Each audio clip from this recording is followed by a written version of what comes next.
중국에 고대 중국에 그 단에 올라오기 전에 이사 형제님이 도시 통역을 해야 되는데 가급적이면 쉬운 말로 좀 해달라고 저한테 간절히 부탁을 하시던데 저도 준비가 안 됐기 때문에 그냥 생각나는 대로 말씀을 드릴 테니까 이사 형제님 잘 부탁드립니다. 그 고대 중국에 의사들을 4가지 등급으로 나눴다고 해요. 첫 번째 등급이 신의라고 합니다. 신의에 해당되는 이 의술을 베풀 수 있는 사람들은 척 보면 압니다. 딱 들어오자마자 한눈에 이 사람의 병이 뭐다라고 하는 것을 깨닫는 거죠. 그리고 그거를 치료를 해주는 사람을 신의라고 합니다. 그 다음 단계는 우리가 지금 많이 알고 있는 명의라고 하는 그 두 번째 단계가 있는데, 이 명의는 지금 우리가 알고 있는 그런 명의가 아니고 그 환자들로 하여금 그 목소리를 듣자마자 이 사람의 병이 무엇인지를 바로 맞출 수 있는 사람을 명의라고 하죠. 그 다음 단계는 이제 평의라고 합니다. 평의는 직접 환자에게 물어봐서 질병을 알아가는 사람을 이제 평이라고 하고, 4번째 단계는 의원입니다.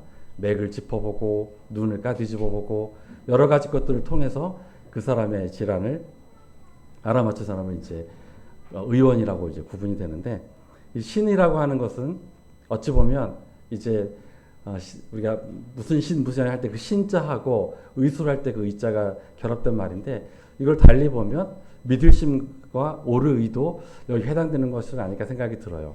우리가 믿음으로 구원을 받고 하나님께 의롭다함을 얻은 우리가 어찌 보면 이 세상에 생명을, 또 영원한 생명을 전하고 또 그 생명의 그런 생명을 구할 수 있는 그런 신의로서 우리가 부름을 받은 것이 아닌가라는 생각을 해보게 됩니다. 이제 오늘 말씀을 이제 시작을 하겠는데요. 이제 오늘 제목은 이제 기도와 관련된 말씀을 좀 드리려고 합니다. 지금 이 말씀을 드리는 과정 중에 우리가 지금 살아가고 있는 이 삶 속에서 자칫 우리가 어떠한 중심을 교묘하게 잃게 만드는 많은 일들이 지금 우리 주변에서 일어나고 있고, 이러한 것들을 좀 다시 우리가 되새겨 보면서 어떻게 하면 이 안에서 하나님의 뜻에 합당한 그런 삶을 살아갈 수 있을지를 한번 고민해 보고 이야기를 좀 해보려고 하거든요. 이제 이야기를 시작하기 전에 3가지 동물이 나옵니다. 사실 오늘 이게 간단한 질문이긴 하지만 오늘 에밀리 자매님한테 제가 이 질문을 드리려고 했었거든요. 왜냐면 에밀리 자매님이 그 생물학을 전공한다고 하셔서 질문을 드리려고 하고, 오늘 에밀리 자매님이 못 나오신다 생각을 하니까 늘상 말씀할 때 앞에 아이들이 있어서 아이들한테 물어봐야 생각했더니 오늘 아이들도 없네요. 그래서 이제 성도님들께 그냥 제가 질문을 드리도록 하겠습니다. 여기 3가지 동물들이 나오죠. 연어가 있고요, 폐어가 있고요, 우리가 잘 알고 있는 소가 있습니다. 이 3가지 동물 중에서 가장 다르다고 생각되어지는 동물이 무엇일까요? 소죠. 예, 소 같죠? 예, 소 같습니다. 그렇죠. 우리는 다들 그렇게 알고 있잖아요. 연어와 폐어가 물속에 사는 물고기니까 근데 같은 것이고, 소가 다르다고 하는 거죠. 근데 이제 이 네이밍 네이처라고 하는 이 책이 이제 하나가 있었고, 이 책을 통해서 굉장히 이제 학계에 센세이션을 일으켰던 책이었습니다. 이게 어떤 책이었냐면 코넬 대학교에서 그 생물계통학을 전공하신 분이 쓴 책 중에 이제 아까 그와 같은 예를 들어서 이 안에 설명이 되어져 있는데, 3가지 중에 가장 다른 동물은 연어입니다. 왜 그럴까? 다시 뒤로 하게 되면 우리가 기준을 봤을 때 어떤 기준으로 보느냐에 따라서 우리는 일상적으로 물고기니까 같은 것, 그리고 풀 뜯고 있으니까 얘는 다른 것, 이렇게 구분이 되지만, 이걸 좀 더 기준을 달리하게 되면 폐어와 소가 공통점이 훨씬 더 많다는 거죠. 예를 들어서 우리가 불에라고 하는 거 있죠. 물을 뜨고 물에서 뜨고 가라앉을 때 사용하는 불에. 그 불에를 다른 물고기들은 뜨고 가라앉는 데만 사용하는데 폐어는 마치 폐처럼 그거를 이용할 줄 아는 그런 기능을 가지고 있고요. 그다음에 후두개라는 것이 있죠. 우리 목 안에 있는 후두개. 주영 선생님이 나와서 설명하시면 1시간에 걸릴 그 후두개를 이렇게 음식물과 숨을 쉬는 그 통로를 구분하게 만드는 하나의 기관인 거죠. 그 후두개가 이 폐어에게는 있어요. 그리고 이 폐어의 심장을 보면 이 구조학적으로 보면 소하고 훨씬 더 닮아 있기 때문에 폐어는 소와 제일 가깝다고 하죠. 이분의 논리에 의하면 우리가 즐겨 먹는 버섯도 식물에 가까운 게 아니라 사람에 가깝다고 주장을 하는 거예요. 그래서 제가 이 책을 소개시키려고 이거를 가져온 것이 아니라 살아가는 그 삶에 있어서 우리가 흔히 알고 있는 그 기준, 너무나도 우리가 이성적으로 받아들이고 자연스럽게 생각하는 이 기준이 어떠한 이런 과학적인 발전과 어떤 시각으로 통해서 바뀌어진다면 과연 이것은 진리일까요? 결코 진리가 아니죠. 그럼에도 불구하고 우리는 일반적으로 알고 있는 이러한 모든 형태들의 익숙함을 통해서 이러한 것을 너무나도 자연스럽게 진리라고 받아들인 거죠. 누가 이거를 어류라고 분류하고 누가 이거를 포유라고 분류를 했을까요? 무슨 기준으로 이거를 분류를 했을까요? 자, 생각을 해볼 만한 문제라고 저는 생각이 들어요. 그러면서 창세기 2장 19절의 말씀을 한번 보기를 원합니다. 여호와 하나님이 흙으로 각종 들짐승과 공중의 각종 새를 지으시고 아담이 어떻게 이름을 짓나 보시려고 그것들을 그에게로 이끌어 이르시니 아담이 각 생물을 일컫는 바가 곧 그 이름이라. 이 말씀을 이전에 제가 이렇게 볼 때에는 마치 우리 잠실 모임의 하원이나 아니면 하윤이가 이제 엄마 아빠 앞에서 어떤 물건들을 이렇게 명명하는 것을 보는 그런 부모의 마음이 하나님의 마음이 아니었을까라고 예전에 생각을 했었어요. 아, 얘는 이거를 이렇게 짓는구나. 아, 기특해. 얘는 이걸 이렇게 바라보네. 아, 기특해. 이런 마음이 과연 하나님의 마음이었을까?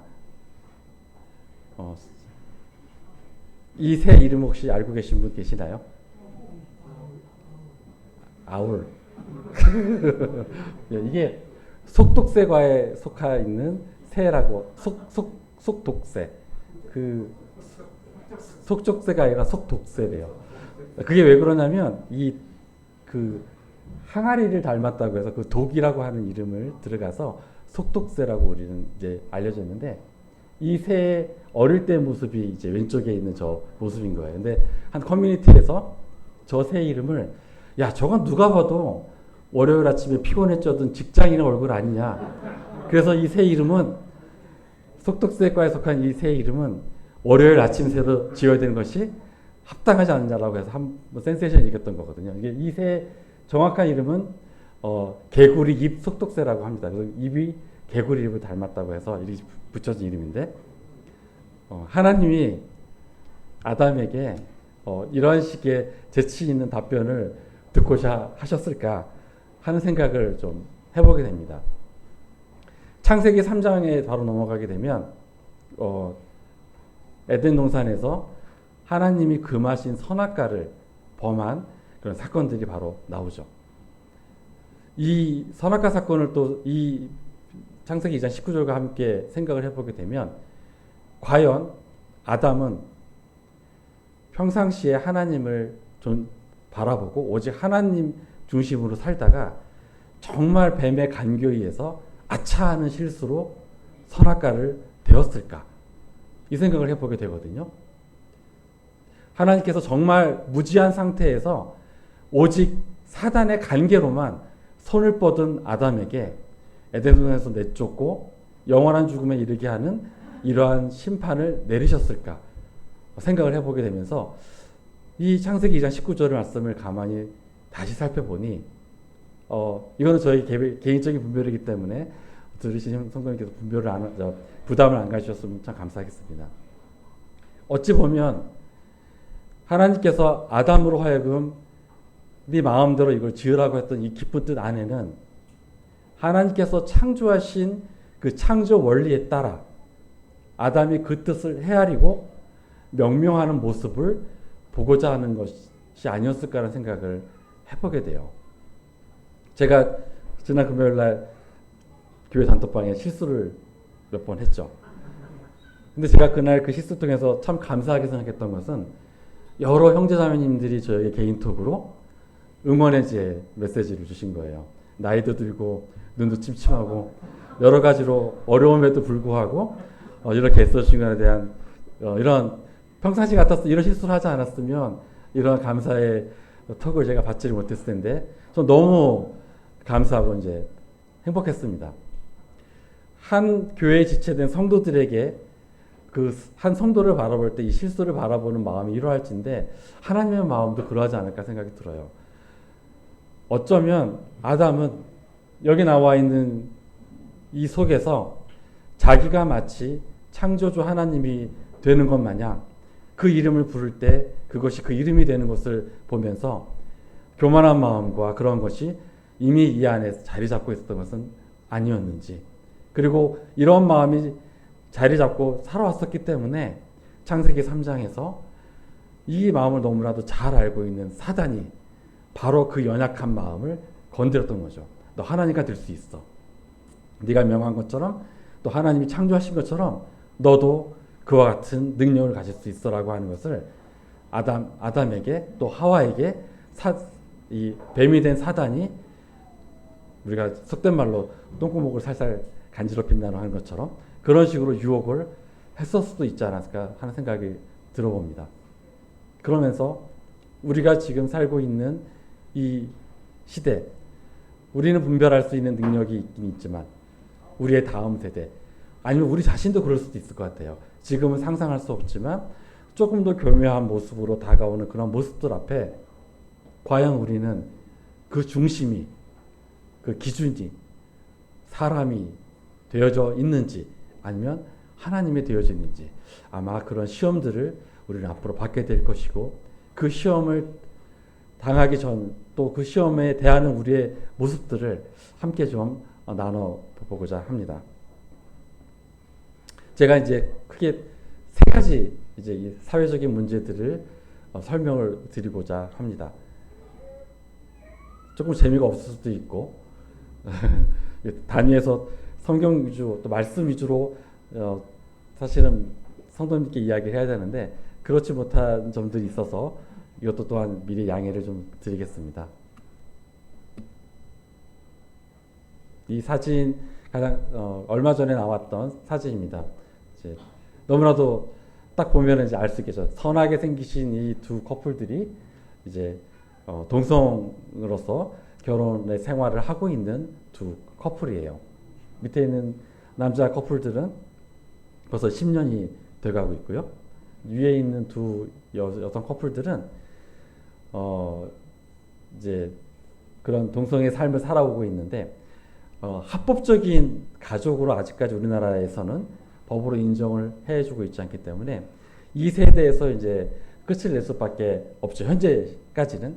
근데 이제 이 가정들이 자녀를 양육할 수 있는 길은 이 결혼이 합법성을 띠게 되면 가능하죠. 그 방법이 아이를 낳을 수 없기 때문에 남자 커플들은 입양을 할 수밖에 없는 거고 여자 커플들 같은 경우에는 인공수정을 하게 되는 거죠. 근데 아직까지 이게 법으로 허용이 안 되기 때문에 할 수가 없는 거예요. 근데 이 사진을 가져오던 건 저 위에 있는 두 여성분들 같은 경우는 이 결혼을 합법으로 인정해주는 유럽에 가서 인공수정을 받아서 이제 한국에 와서 지금 임신 상태에 있고 이제 우리나라 최초로 이제 동성 가정에서 아이를 낳게 되는 사례가 되는 거죠. 이제 이런 것들이 점차 이제 하나의 선례가 되면서 이러한 가정들이 늘어나게 될 것입니다. 그리고 이러한 가정들이 늘어나게 되면 여기에 따른 법도 우리가 아무리 반대를 하고 우리가 아무리 거부를 한다 하더라도 법은 사람을 낳은 이 가정들의 초점이 맞춰서 또 바뀌어야 되죠. 지금 차별금지법도 여러 가지 악법들이 지금 이렇게 시행되고 있는 이러한 바탕 속에서 이제 하나의 가정으로 합법화되게 되고 이것이 이제 발전이 되게 되면 이제 우리 아이들에게도 이런 것들이 너무나도 자연스럽게 교육되어지고 인지되어지는 상황이 될 거라는 거죠. 이제 우리 막내가 이제 중학생인데 역사책을 보게 되면 얼토당토하는 얘기들이 많이 나오죠. 지구의 기원, 그 다음에 인류의 뭐 몇백만 년 전에 뭐가 이것들이 시험 문제 나오면서 자연스럽게 암기를 하는 거죠. 교회에서 알고 있는 지식과 학교에서 배우고 있는 지식의 괴리감이 점점 더 커지고 이러한 가정을 인정할 수밖에 없는 거예요. 너무나도 순진한 아이들에게 이런 식의 교육들이 이제 자리 잡혀 나가게 되고 이제 이러한 것이 교육받고 자라난 세대들이 점차 이 사회의 중심으로 자라나게 되면 이제는 이런 모든 것들이 허용하고 인정될 수 없는 그런 사회로 갈 수밖에 없겠다는 그러한 위기감이 좀 형성이 돼요. 아이들이 얼마나 순진한데요. 얼마나 스펀지처럼 이러한 것들을 사실로 받아들일 수 있는지 정말 놀라울 따름이거든요. 그 수요일 날 우리 민우가 방학을 했어요. 근데 이제 목요일 날 퇴근하고 딱 집에 와서 너 하루 종일 뭐 했냐 했더니 게임하고 핸드폰 보고 이제 하루 종일 이제 그렇게 보냈다고 해서 이제 그날 이런 식으로 한 달을 보내면 정말 안 되겠다 싶은 생각과 함께 이제 민우에게 이제 훈계를 내리죠. 근데 부모님들 특징 다 그렇죠. 훈계를 하다 보면 점차 과거의 기억들까지 막 끄집어내면서 좀 더 강하게 어필을 하게 되는 경우가 많잖아요. 너 그때 왜 그랬어? 부터 시작을 해서 이제 과거에 쌓아왔던 것들을 이야기를 하면서 그리고 이제 민우가 사춘기에 접어들다 보니까 뭐 이제 싫은 소리 한마디 하면 얼굴이 딱 이렇게 굳어버려요. 그래서 그것도 갑자기 생각이 나서 민우한테 너 아빠가 무슨 말 할 때 왜 얼굴 표정이 그래? 딱 이제 한마디 하니까 이 말을 듣고 우리 민우가 씩 웃더라고요. 너무 황당했어요, 저는. 아니 이렇게 엄한 표정으로 얘기하는데 이제 얘가 나를 무시하나? 이제 내 앞에서 웃어? 하면서 이제 더 이제 막 열이 받아서 민우한테 이제 더 큰 목소리를 했더니 민우가 하는 말이 아빠가 인상 쓰지 말라 그래서요. 인상 쓰지 말라고 자기가 억지로 웃었다는 거예요. 그때 깨달았습니다. 중학교 아이들의 수준을 제가 너무 높게 봤다. 너무 순진한 아이들이다. 뭐 세상이 이렇다 저렇다 하더라도 이러한 지식들이 너무나도 쉽게 정말 빨아들일 수밖에 없는 그런 나이다라는 생각을 해보게 됩니다. 제가 이제 함께 나누고 싶은 사회적인 문제 한 가지가 이것이고요. 그 다음 문제는요. 이것도 성도님들 아마 신문을 통해서 아니면 언론을 통해서 보시게 되었을 거예요. 우리나라에 이제 처수하리장 하수처리장 예, 하수처리장 34곳을 근 3년 동안 해마다 조사를 했더니 거기에서 이와 같은 마약 성분들이 한 것도 예외 없이 나왔다는 거예요. 이 양을 계산하면 1000명에 1명꼴로 이 필로폰이라고 하는 이 마약을 사용하고 있다라는 거죠. 마약의 필로폰 하나입니까? 코카인도 있죠. 뭐 엑스터시라는 것도 있죠. 각종 신종 마약들이 굉장히 종류가 많은데 그 중에 딱 한 가지의 마약이 조사를 했을 때 이 정도의 결과가 나오면 이 지금 국내에 들어와 있는 마약들 생각해 보면 심각해도 보통 심각한 문제가 아닌 거죠. 그리고 그 종류와 전국에 조사되어지는 그런 것들을 도표를 통해서 볼 수가 있어요. 근데 왜 이렇게 사람들이 마약을 할까요? 그들의 마음이 약해서? 결코 그렇지 않습니다. 그래서 좀 재미없는 얘기지만 잠깐 다른 얘기를 좀 다른 얘기가 아니라 보충할 수 있는 얘기를 잠깐 해드릴게요. 에밀리 자매님이 계셨어야 되는데 오늘 아쉽네요. 이 화학구조식이 그 도파민입니다. 이렇게 생겨 먹었어요. 도파민이. 이게 이제 전전두엽에서 나와 있는 이런 신경전달 물질인데, 이 도파민은 우리에게 어떤 역할을 하냐면 마치 그러니까 사람에게 행동에 두 가지 패턴이 있대요. 하나가 보상회로라는 것이 있고 또 하나는 고통회로라고 하는 두 가지 회로가 있습니다. 우리 행동을 할 때 보상회로는 내가 이거를 하면 할수록 뭔가 기쁨이 있어서 그걸 더욱더 하게끔 만들어진 게 보상회로고, 고통회로는 내가 이걸 하면 안 되겠구나 해서 스스로 주의를 하는 그런 회로라고 해서 우리가 삶을 살아가는 모든 행동에는 이 보상회로와 고통회로가 있는데, 그 이 보상회로의 메인이 되는 것이 바로 이 도파민인 거예요. 그래서 이 우리가 이제 이거를 굳이 또 다른 말로 표현하자면 자동차의 악셀레타와 같은 역할을 해주는 거예요.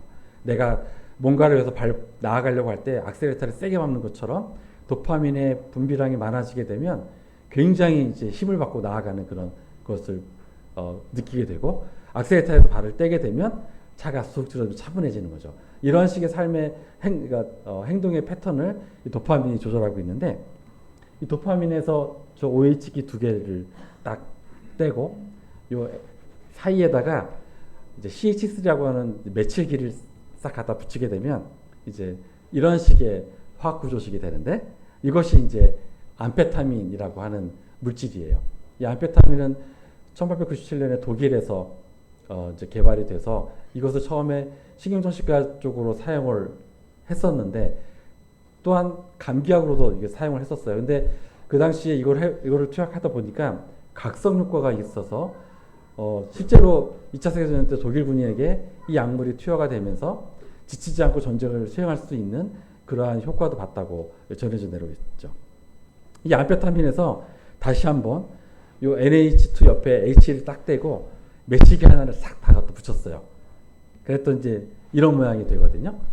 이것이 바로 메칠 암페타민, 줄여서 메스암페타민이라고 하는 필로폰이라고 하는 이름의 약물이 탄생하게 됩니다. 1941년에 일본 제약사가 이거를 만들었고요. 이것도 역시 마찬가지로 감기약하고 신경전시과 약물로 사용을 했었는데, 이 약을 복용한 노동자들이 야근을 하든 밤을 꼬딱 세우든 전혀 지치지 않고 일을 했던 그런 모습들을 통해서, 히라버로 필로포노스라고 하는 것이 love of work라고 그래요. 일을 사랑한다라고 하는 그 의미에. 그래서 거기서부터 필로폰이라고 하는 이름을 따왔는데, 이제 일본식 발음이 히로뽕입니다. 네, 필로폰의 발음이 히로뽕인데요. 히로뽕의 그 일본식의 그 이름도 있는데, 히로가 그 한방이라고 하는 뜻이라서 히로뽕 하면 한방에 난리다라고 하는 의미가 되는 거예요.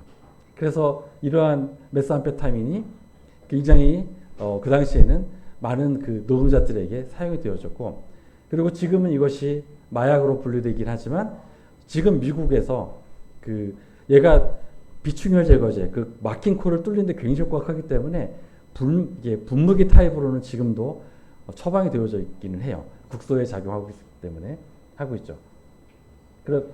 물론 이 물질이 우리 몸에 들어 도파민처럼 행동하는 건 아니에요. 얘가 들어와서 도파민의 분비량을 굉장히 증가시키죠. 얼마나 증가시킬까요? 필로폰을 복용하게 되면, 투약받게 되면 약 1200% 정도의 도파민의 생성량이 증가돼요. 우리가 막 영화 보면은 이렇게 가루 찍어서 막 잇몸에다 바르고 코에다 흡입하는 코카인은 한 235% 정도를 분비하게 되는데, 그것보다 거의 6배 가깝게 이 필로폰이 이제 도파민의 분비량을 증가시키는 거죠. 이러면 뇌가 망가진다고 하죠. 왜 망가지냐면, 도파민의 양이 증가하게 되면 우리 몸은 너무 많은 도파민이 들어오니까 얘를 받아들일 수 있는 수용체의 개수를 확 줄여버려요. 살아야 되니까. 근데 이게 줄여둔 상태로 다시 회복이 안 되니까 이제 약물을 끊고 삶을 살아가려고 할 때, 우리가 보통 100이라고 하는 도파민을 분비해서 100을 받아들이면 정상적으로 즐거움을 느끼고 행복감을 느끼고 살아갈 수 있는데, 얘를 10, 20 이렇게 확 줄여버리게 되면 100이라고 하는 도파민이 나와도 10, 20밖에는 받아들이지 못하니까 무엇을 하든지 기쁨이 되지 않는 그런 삶이 되는 거죠. 그럼 이분들은 어떻게 해야 될까요? 과거에 느꼈던 그 쾌락을 위해서 필로폰을 찾아서 또 가게 되는 거죠. 이거는 결코 의지로 끊을 수가 없게 되는 거고, 우리 몸을 이쪽으로 변화시켜 버린 상태인 거예요. 한 가지 더 추가로 말씀을 드려보면, 요 메스암페타민의 저 동그라미 친 데다가 오일치기를 하나 더 이렇게 딱 붙이면 또 이런 모양이 되는데, 이 약물은 놀랍게도 우리가 자주 복용하는 약입니다. 예. 슈도에페드린이라는 약이에요. 코감기약에는 거의 필수적으로 들어가고 종합감기약 들어가죠. 그리고 이 슈도에페드린 말고 그냥 에페드린이라고 형태의 기침 그 효과도 가지고 있는 약들도 기침약에 들어가 있죠. 굉장히 우리가 약국에서 하는 대부분의 약들에 이 물질이 들어가 있고 우리는 여기에 굉장히 자연스럽게 노출이 되고 있죠. 실제로 약국에서 있다 보면 코감기약을 드시고 밤을 꼴딱 새서 오신 분들이 계셨어요. 예전에 저도 그 이유를 잘 몰랐거든요. 보통 코감기 하면 졸린 게 대부분이라고 생각이 들고 그건 항히스타민이라는 성분 때문에 그렇긴 하지만 이 슈도에페드린이 각성 효과가 있어요. 그래서 미국이나 캐나다, 유럽 쪽에서는 그 중고등학교 아이들이 드럭 파티를 합니다. 어머니, 아버지가 사용하시는 약장을 드셔서 감기약 성분을 20알, 30알을 다 까가지고 한꺼번에 복용하게 되면 위에 느꼈던 필로폰과 같은 그런 유사 효과를 나타내 정말 기분이 좋아지세요. 원하시면 저한테 연락하시면 제가 관계 기간에 넘겨드리도록 하겠습니다. 그래서 예전에 이 함량이 높았었는데 지금은 우리나라도 굉장히 많이 줄어나고 있어요. 예전에 120mg에서 지금은 30mg. 이제 그것도 좀 많다 생각해서 15mg. 최소한으로 좀 줄어나가고 있는 추세이긴 하지만 이런 식으로 우리가 노출되어지는 이런 약물들에 의해서 서서히 모든 것들이 익숙해져 가는 거죠. 그리고 이렇게 탐닉이 되는 가장 큰 원인 중에 하나는 지금 우리가 사용하고 있는 핸드폰이 굉장히 큰 역할을 하게 됩니다. 역치라고 하는 말이 있습니다. 생물학적 용어에서 어떠한 생물이 반응하기 위해 최소한으로 받아들이는 그 자극을 우리 역치라고 하는 거죠. 역치가 높아져요. 우리가 핸드폰에 몰입하고 SNS 등에 이렇게 몰입하게 되면 우리가 느낄 수 있는 것이 이제 과거에는 정말 행복감을 느낄 수 있을 만한 것들이 더 이상 이제는 받아들이지 않죠. 성도님들 유튜브 많이 보시잖아요. 저도 유튜브를 많이 보면서 평생 살아볼 수도 없을 100억짜리 넘는 그러한 그 집들 안에 사는 사람들의 삶을 또 자연스럽게 보게 되죠. 저기는 계란 하나가 10,000원이 넘는데 뭐 한 끼가 뭐 70,000원이래 등등의 것들을 보게 되면서 어느 순간 제가 살고 있는 삶의 질이 달라지게 보여요. 이것도 불만, 저것도 불만. 머릿속에 왜 이 차는 이런 기능이 없어? 왜 삶은 이렇게 흘러가고 있지? 왜 나한테 돈이 없지? 등등의 것들로 바라보는 삶. 더 이상 만족이 없고 이제는 작은 행복조차 저에게 느낄 수 없는 역치가 이미 높아져 있는 그러한 삶에 우리는 살고 있습니다. 이러한 삶 속에서 하나님의 말씀이 얼만큼 기쁨으로 다가올 수 있으며 또한 우리에게 얼마나 갈급한 그러한 것으로 다가올 수 있을까 이런 생각을 좀 해보게 돼요. 굉장히 큰 심각한 두 번째 문제입니다. 세 번째, 죽음에 관련돼서 이야기를 해보려고 합니다. 근래 들어서 이런 기사들이 좀 많이 나와요. 안락사 문제. 근데 우리 스스로가 안락사가 뭔지 잘 모르시죠? 안락사. 그냥 편하게 죽을 수 있는 어떤 방법인가 보다 생각을 하고 있는 거죠. 그리고 지금 이런 기사들이 지금 있는 것이 존엄사라고 하는 이름을 또 여기다 붙이고 품위 있는 죽음 이런 것에 대해서 이제 이름 붙여가면서 실제로 안락사를 위해서 이제 우리나라를 떠나는 사람들의 예가 그 다음에 나옵니다. 벌써 10여 명 정도가 스위스에서 안락사로 그 생을 마감했고요. 이러한 것을 준비하고 있는 여러 단체들이 존재하는데 이미 거기에 수백 명이 이제 거기에 회원으로서 있으면서 자기의 삶을 자기가 조절해서 끝내려고 하는 이러한 움직임들이 사회적으로 일어나고 있죠. 그 다음 기사를 보면 국민 81%, 현역에 있는 의사 50%, 국회의원들도 이러한 안락사와 관련돼서 도입된 것이 마땅하다라고 하는 입장을 지금 가지고 있습니다.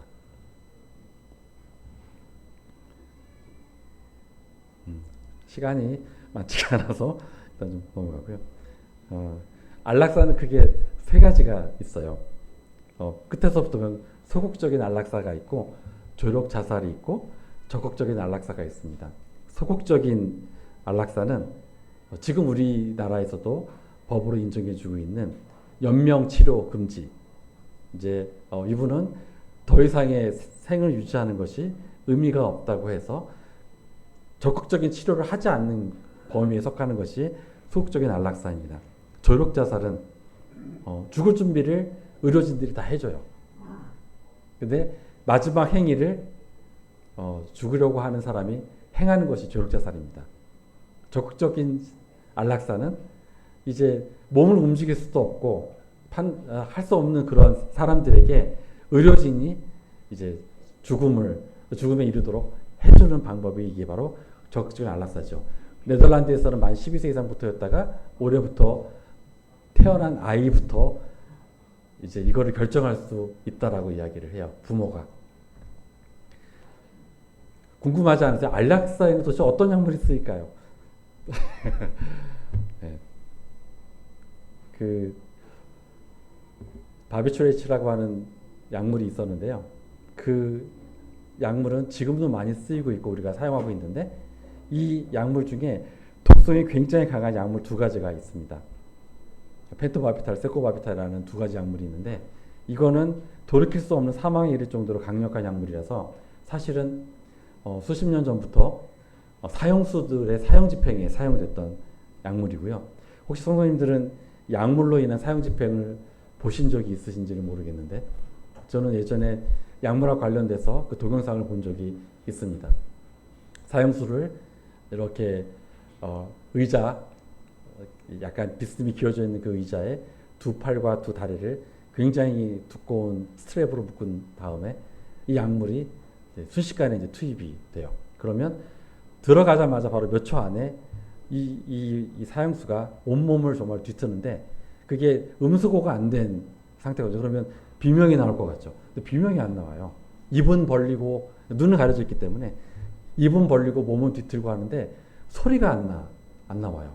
스트랩에 그런 당겨지는 그런 소리는 들려도 그리고 이 사람의 입은 벌려져 있음에도 불구하고 아무런 소리가 들리지 않고 몸에 뒤틀리는 그런 마찰 음만 계속 들리다가 1분도 채 되지 않아서 철석하면서 이제 그 생을 마감하게 되고 최종적으로 의사가 와서 이제 그 생체 징후를 이렇게 검진하고 나서 사망 진단을 내리는 이제 그러한 일들을 보게 되는 거죠. 이 안락사에 똑같은 약물이 사용이 됩니다. 똑같은 용량. 예. 그런데 이거 보면은 어찌 보면 안락사는 존엄 사용 집행이라는 생각을 해보는 거 되는 거죠. 그러면 도대체 이 두 차이는 무엇일까? 투약 속도예요. 빠르게 속도로 하게 되면 우리 몸에는 모든 기관이 동시에 확 반응해서 그렇게 뒤틀림의 그러한 증상이 나타나는 거고 이거를 수십 분에서 몇 시간에 걸쳐서 천천히 주입하게 되면 우리 뇌에서 가바라고 하는 그런 수용체에서 우리의 모든 걸 억제시키는 그런 수용체인데 여기에서 이제 굉장히 달콤한 목소리가 흘러나오게 됩니다. 아, 그동안 힘들었지. 아이 키우고 새벽같이 일어나고 애쓰라고 얼마나 힘들었어? 이제 내려놔. 이제 편안하게 네 삶을 마감해. 이런 식의 음성이 흘러나오면서 모든 기관들이 서서히 이제 그 생의 손을 이제 내려놓게 되는 그러한 안락사인 거죠. 근데 지금 제가 이 말씀을 드리는 이유 중에 하나가 이 자리에 계신 분들은 안락사를 하라 그러면 하실 분들은 아무도 안 계실 거예요. 근데 만약에 어떤 힘든 일이 나한테 정말 있게 되고 나의 고통이 지금도 그런 사람들이 많이 있기 때문에 사실 이 제도가 되어져 있는 건데 단 한순간도 쉼을 누리지 못하는 고통 속에 있는 그런 환경이라고 한다면 그리고 당하는 사람도 그렇지만 바라보는 사람의 입장은 또한 어떠할까? 굉장히 그때 되면 고민이 될 부분이지 않을까 생각을 해보게 되거든요. 예전에 제가 암전문병원에서 일을 한 적이 있었는데 이렇게 거기서 항암제 주사도 하지만 이렇게 환자들을 상담하는 일들을 다 몇 년간 이렇게 하게 되면서 굉장히 많은 분들을 이렇게 만나게 됐어요. 하루에 적게는 20명, 많게는 6, 70명 정도 되는 분들하고 이야기를 하면서 이분들이 항암제를 처음 맞는 분들이 아니고 계속 잘 듣지 않아서 계속 바뀌면서 이분들의 입을 통해서 교과서로 보이는 모든 항암제의 부작용들을 제가 직접 눈으로 경험하는 이제 그런 일들이 있었는데 이런 것들을 통해서 삶이 무엇일까를 이제 고민을 해보게 되는 거예요. 이제 그러면서 제가 이제 이런 주사제를 이렇게 주로 다루다 보니까 흔히 사용하는 이 주사제가 잘못 투여돼서 사람이 사망한 사례들이 이렇게 보고서를 쭉 보게 되는 거예요. 이제 그러면서 저도 모르게 이분들 계속 만나면서 내가 만약에 저러한 고통의 삶을 살아가게 된다면 나는 어떻게 할까를 생각하게 되면서 그 당시에는 제가 그 모임에서 제가 이제 그 묵동에 있는 모임에 주말에만 갔었고 교제를 할 수 있는 여건이 많이 아니었었기 때문에 아마 믿음 안에서 굉장히 약해져 있었는지는 모르겠지만 그런 생각을 하게 되면서 누군가에게 내 몸뚱아리 깨끗하지 않은 몸뚱아리 대소변 가리지 못하고 늘 괴로워서 소리 지르는 이러한 내 몸뚱아리를 누군가에게 맡기는 것이 참 미안하다라는 생각을 하게 되면서 그러면 어쩌면 내가 정말 저런 극한 상황이 되면 내가 이 오투약으로 사망에 이르겠던 이 약물을 내가 내 몸에 한번 집어넣을 수도 있지 않을까 하는 생각을 해보게 되더라고요. 근데 이거 정말 완전 범죄를 꿈꿀 수 있는 방법이에요. 알고 싶지만 제가 안 알려드리겠습니다만 근데 그런 생각도 무식결에 하게 돼요. 그래서 제가 이 말씀을 준비하면서 다시 과거의 그러한 모습들을 보게 되면서 내가 상황이 달라지고 무언가가 바뀌게 됐을 때 내가 그 옳지 않다고 생각하는 부분들이 바뀔 수도 있구나.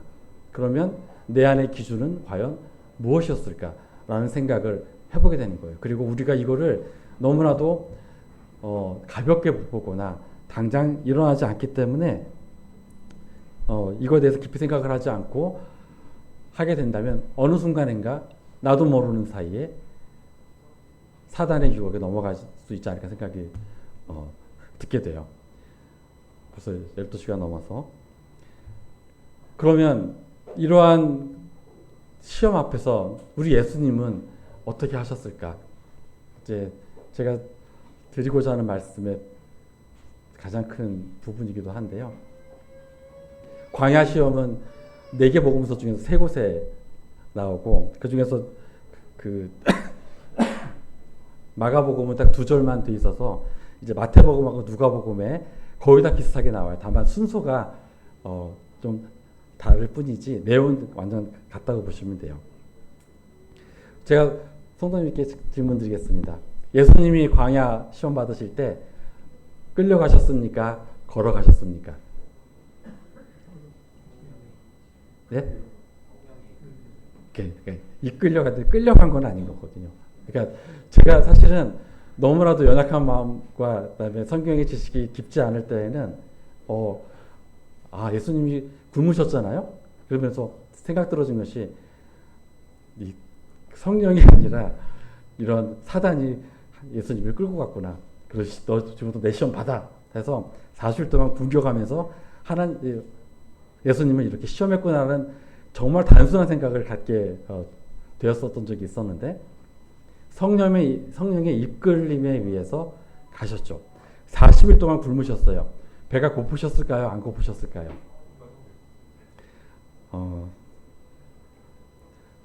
40일을 주신 후에 굶으신 것을 표현을 하시는 구절들이 나와요.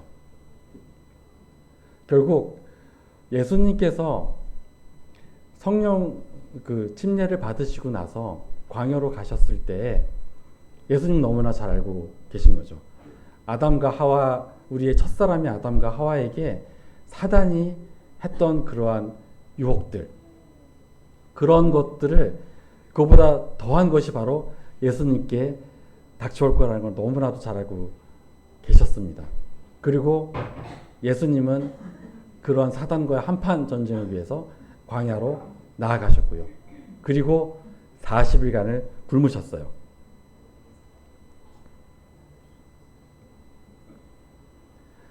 예수님께서 40일간의 굶으신 것을 우리는 사단이 밥을 안 줘서 그랬구나라고 생각을 하시는 분은 저 말고는 안 계실 것 같은데, 이렇게 40일간을 굶으셨던 예수님의 마음은 금식 기도였습니다. 예수님은 이 사단과의 전쟁이 얼마나 혹독한지를 너무나 잘 알고 계셨고, 이것을 위해서 40일간 그 아무것도 없는 광야에서 기도를 하셨어요. 식사하실 틈도 없이 전심으로 기도를 하셨습니다. 그리고 이 기도를 하시고 난 후에 사단으로부터 3가지 시험을 받으신 거죠. 그리고 이 기도의 힘에 의해서 이 3가지 시험을 말씀으로 이기셨던 걸로 볼 수가 있습니다. 저는 이 광야의 시험, 예수님께서 성령을 침례를 받으시고 받으셨던 바로 이 광야의 시험이 지금 이 시대에 살고 있는 우리에게 굉장히 중요한 메시지를 준다고 저는 생각을 해요. 너는 지금 이러한 정말 교묘해져 가고 우리가 그 진리 자체를 제대로 파악할 수 없을 만큼의 이러한 사악한 시험 앞에서 너는 도대체 어떠한 마음으로 이 시험을 대비하고 있는지, 우리는 정말 하루하루의 삶 속에서 이 기도를 하고 계시는지를 예수님께서는 저희에게 말씀해 주시는 것 같습니다. 한 2달 전에 전석경자님한테 이제 이 말씀에 대한 부분을 준비해달라고 했을 때 이 부분만 딱 생각이 나서 참 괴로웠었거든요. 이거를 어떻게 더 설명을 해야 될까라고 생각을 했었는데, 앞에서 있던 내용들이 별로 재미도 없고 이제 별 의미가 없다 하더라도 지금 드려지는 바로 이 말씀, 광야에서 예수님께서 그 앞에 닥쳐진 문제에 있어서 어떻게 대하셨는지에 대한 이 말씀을 지금 이 자리에 계신 잠시교회 성도님들에게 분명히 전달해 줄 것을 저에게 말씀하신 듯 합니다. 하나님 사랑하십니까? 하나님이 어떠한 분이시라고 생각하십니까? 저는 이제 이 광야의 이런 말씀, 그 시험을 통해서 예수님께서 이러한 것을 하신 것은 하나님이 어떠하신 분이라는 걸 너무나도 잘 알고 있기 때문이라고 저는 생각이 들거든요. 근데 우리가 하나님은 어떤 분이시라고 이야기를 해보면 표현하기가 참 쉽지가 않은 것 같아요. 공의의 하나님, 사랑의 하나님, 은혜 하나님, 여러 가지 말들로 이야기를 하지만 그것이 정말 내 마음속에 사랑과 은혜와 긍휼과 이런 것도 정말 다가왔는지라는 생각을 해보게 되거든요. 근데 저는 참 그러지 못한 점들, 말은 그렇게 하지만 실제적으로 이것이 내 아주 깊은 곳에서부터 이렇게 흘러나오는 것 같지는 않더라고요. 그래서 저는 이제 마지막으로 이제 하나님의 한 모습만을 잠깐 이야기를 하면서 오늘 말씀을 마치려고 합니다. 출애굽기 20장 21절에 백성은 멀리 섰고 모세는 하나님의 계신 암흑으로 가까이 가니라는 말이 나오죠. 이렇게 성경을 보면서 왜 하나님이 계신 암흑으로 갈까에 대해서 이제 순간적으로 이제 생각을 해보게 되면서 이게 걸림이 되더라고요. 빛이신 하나님께서 왜 암흑에 계실까? 그리고 이제 성경을 찾아보면 이제 솔로몬의 성전을 지으면서 흑암 가운데 계셨다고 표현을 하기도 하고, 신명기나 열왕기 상이나 역대하나 이런 데 보면 하나님께서 어두운 캄캄한 곳에 계셨다는 표현들이 많이 계시죠. 그리고 시편에도 이런 말들이 나오고, 왜 하나님은 어둠 속에 계셔야만 할까요? 우리를 위해서 그러신 것을 저는 이 성경을 통해서 또한 분별을 하게 되더라고요. 하나님의 빛을 보게 되면 우리는 살 수 없었던 자들이었기 때문에 하나님 스스로가 흑암에 계셨던 거죠. 그러면서 누가복음 23장 44절을 다시 한번 보게 됩니다. 때가 제60쯤 되어 해가 빛을 잃고 온 땅에 어둠이 임하여 제90까지 계속하며 하는 이 구절. 예전에는 하나님께서 철저히 우리 예수님을 외면하시기 위해서 어둠으로 가르쳤다라고 생각을, 그것도 맞는 말이기도 하죠. 근데 생각을 해보게 되면 너무나도 인간적인 시각인 것 같아요. 어둠으로 가린다고 하나님께서 못 보실 분이 사실 아니잖아요. 왜냐하면 우리가 가인과 아벨의 사건에서 본 것처럼 아벨의 피가 땅에 흘러들었을 때 하나님은 그것을 체감하시는 분이시거든요. 알고 계시는 분이시거든요. 어둠으로 세상을 한다고 하여서 하나님께서 못 보시지는 못하실 분이시거든요. 왜 어둠을, 예수님이 십자가에 돌아가신 당시에 어둠을 저렇게 짙게 내리셨을까?